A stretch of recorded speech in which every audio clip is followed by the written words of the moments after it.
इतिहास में राजपूतों का गौरवपूर्ण स्थान रहा है। यहाँ के रणबांकुरों ने देश, जाति, धर्म तथा स्वाधीनता की रक्षा के लिए अपने प्राणों का बलिदान देने में भी कभी संकोच नहीं किया। उनके इस त्याग पर संपूर्ण भारत को गर्व रहा है। वीरों की इस भूमि में राजपूतों के छोटे बड़े अनेक राज्य रहे, जिन्होंने भारत की स्वाधीनता के लिए संघर्ष किया। इन्हीं राज्यों में मेवाड़ का अपना एक विशेष स्थान है, जिसपे इतिहास के गौरव बप्पा रावल, खुमाण प्रथम महाराणा हम्मीर, महाराणा कुंभा, महाराणा सांगा, उदय सिंह और वीर शिरोमणि महाराणा प्रताप ने जन्म लिया है। मेवाड़ के महान राजपूत राजा महाराणा प्रताप अपने पराक्रम और शौर्य के लिए पूरी दुनिया में मिसाल के तौर पर जाने जाते हैं। एक ऐसा राजपूत सम्राट जिसने जंगलों में रहना पसंद किया, लेकिन कभी विदेशी मुगलों की दास्ता स्वीकार नहीं की। उन्होंने देश, धर्म और स्वाधीनता के लिए सब कुछ न्यौछावर कर दिया। प्रताप के काल में दिल्ली में मुगल सम्राट अकबर का शासन था, जो भारत के सभी राजा महाराजाओं को अपने अधीन कर मुगल साम्राज्य की स्थापना कर इस्लामिक परचम को पूरे हिंदुस्तान में फहराना चाहता था। इसके लिए उसने नीति और अनीति दोनों का ही सहारा लिया। 30 वर्षों के लगातार प्रयास के बावजूद अकबर महाराणा प्रताप को बंदी न बना सका। महाराणा प्रताप का जन्म 9 मई 1540 को राजस्थान के कुंभलगढ़ दुर्ग में हुआ था। उनके पिता महाराजा उदय सिंह द्वितीय और माता महारानी जयवंता बाई थी। वे राणा सांगा के पोते थे।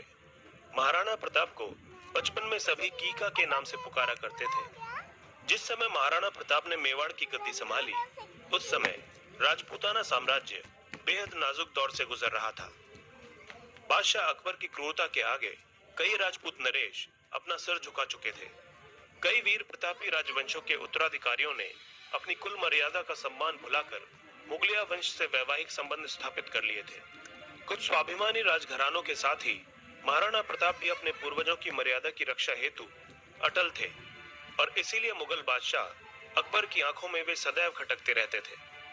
महाराणा प्रताप जिस घोड़े पर बैठते थे, वो घोड़ा दुनिया के सर्वश्रेष्ठ घोड़ों में से एक था। महाराणा प्रताप तब 72 किलो का कवच पहनकर 81 किलो का भाला अपने हाथ में रखा करते थे। भाला, कवच, ढाल और 2 तलवारों का वजन मिलाकर 208 किलो था। इतने वजन को उठाकर वे पूरे दिन युद्ध लड़ा करते थे। सोचिए तब उनकी शक्ति क्या रही होगी।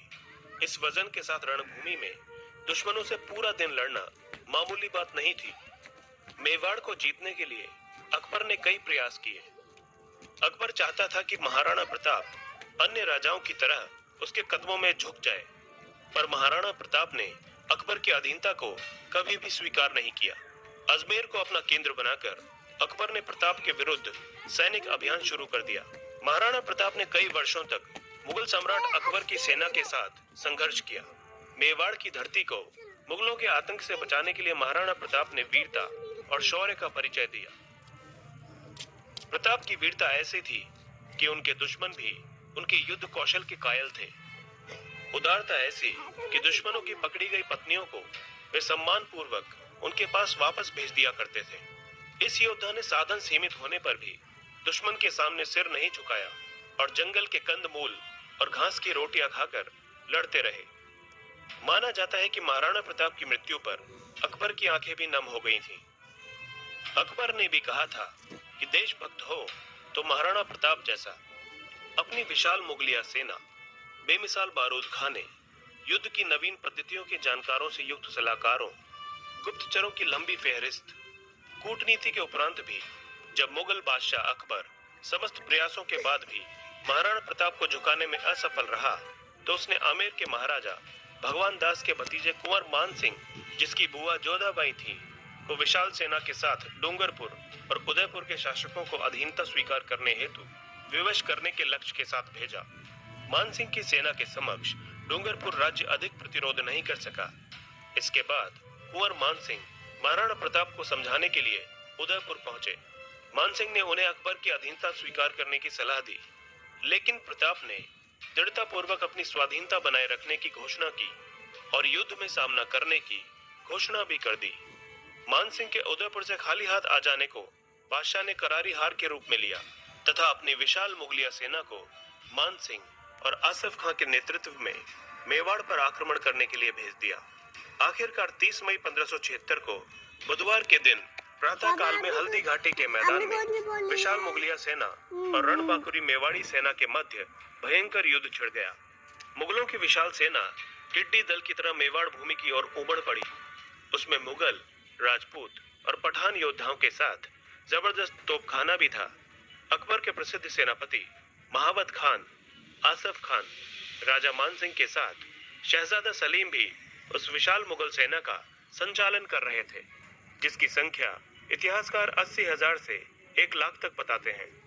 इस युद्ध में प्रताप ने अभूतपूर्व वीरता और साहस से मुगल सेना के दांत खट्टे कर दिए और अकबर के सैकड़ों सैनिकों को मौत के घाट उतार दिया। विकट परिस्थिति में झाला सरदारों के एक वीर पुरुष ने उनका मुकुट और छत्र अपने सिर पर धारण कर लिया।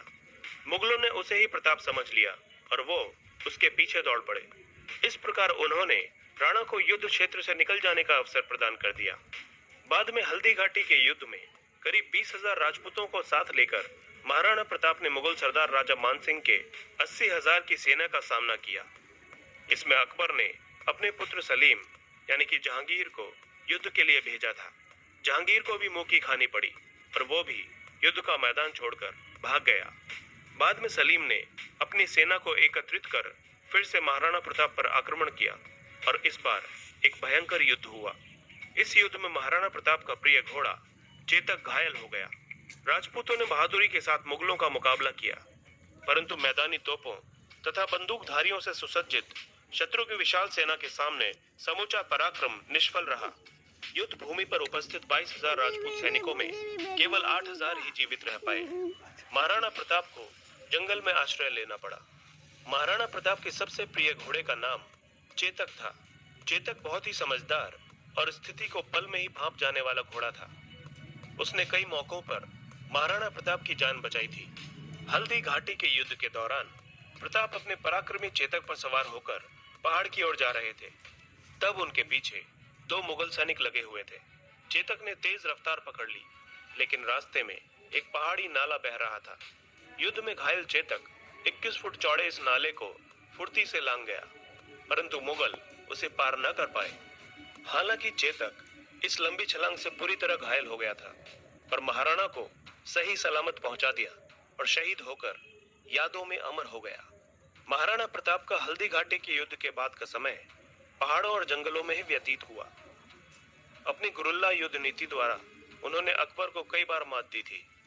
महाराणा प्रताप चित्तौड़ छोड़कर जंगलों में रहने लगे। अब वे घास की रोटियों और पोखरों के पानी पर ही आश्रित थे। अरावली की गुफाएं ही अब उनका आवास थीं और शिला ही शैया थी। मुगल चाहते थे कि महाराणा प्रताप किसी भी तरह अकबर की अधीनता स्वीकार कर ले और दीन-ए इलाही का धर्म अपना ले। इसके लिए उन्होंने महाराणा प्रताप तक कई प्रलोभन संदेश भी भिजवाए, लेकिन महाराणा प्रताप अपने निश्चय पर अडिग रहे। कई छोटे राजाओं ने महाराणा प्रताप से अपने राज्य में रहने की गुजारिश की, लेकिन मेवाड़ की भूमि को और मुगल आधिपत्य से बचाने के लिए महाराणा प्रताप ने प्रतिज्ञा की थी कि जब तक मेवाड़ आजाद नहीं होगा वे महलों को छोड़कर जंगलों में निवास करेंगे। स्वादिष्ट भोजन को त्याग कर कंदमूल और फलों से ही पेट भरेंगे, लेकिन अकबर का आधिपत्य कभी स्वीकार नहीं करेंगे। जंगल में रहकर ही महाराणा प्रताप ने भीलों की शक्ति को पहचान कर छापामार युद्ध पद्धति से अनेक बार मुगल सेना को कठिनाइयों में डाला था। बाद में मेवाड़ के गौरव भामा शाह ने महाराणा के चरणों में अपनी समस्त संपत्ति रख दी। भामा शाह ने 20 लाख अशरफियां और 25 लाख रुपए महाराणा को भेंट किए। महाराणा इस प्रचुर संपत्ति से पुनः सैन्य संगठन में लग गए। इस अनुपम सहायता से प्रोत्साहित होकर महाराणा ने अपने सैन्य बल का पुनर्गठन किया तथा उनकी सेना में नवजीवन का संचार हुआ। महाराणा प्रताप ने पुनः कुंभलगढ़ पर अपना कब्जा स्थापित करते हुए शाही फौजों द्वारा स्थापित थानों और ठिकानों पर अपना आक्रमण जारी रखा। बाद में मुगल बादशाह अकबर ने एक और विशाल सेना शाहबाज खान के नेतृत्व में मेवाड़ भेजी। इस विशाल सेना ने कुंभलगढ़ और केलवाड़ा पर कब्जा कर लिया था तथा गोगुंदा और उदयपुर क्षेत्र में लूटपाट की।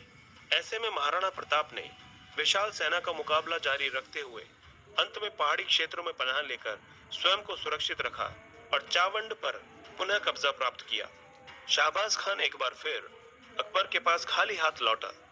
चित्तौड़ को छोड़कर महाराणा ने अपने समस्त दुर्गों का शत्रु से पुनः उद्धार कर लिया और उदयपुर को उन्होंने अपनी राजधानी बनाया। विचलित मुगलिया सेना के घटते प्रभाव और अपनी आत्मशक्ति के बूते महाराणा ने चित्तौड़गढ़ एवं मांडलगढ़ के अलावा संपूर्ण मेवाड़ पर अपना राज्य पुनः स्थापित कर लिया। इसके बाद मुगलों ने कई बार महाराणा प्रताप को चुनौती दी, लेकिन मुगलों को मुंह की खानी पड़ी। आखिरकार युद्ध और शिकार के दौरान लगी चोटों की वजह से महाराणा प्रताप की मृत्यु 29 जनवरी 1597 को चावंड में हुई।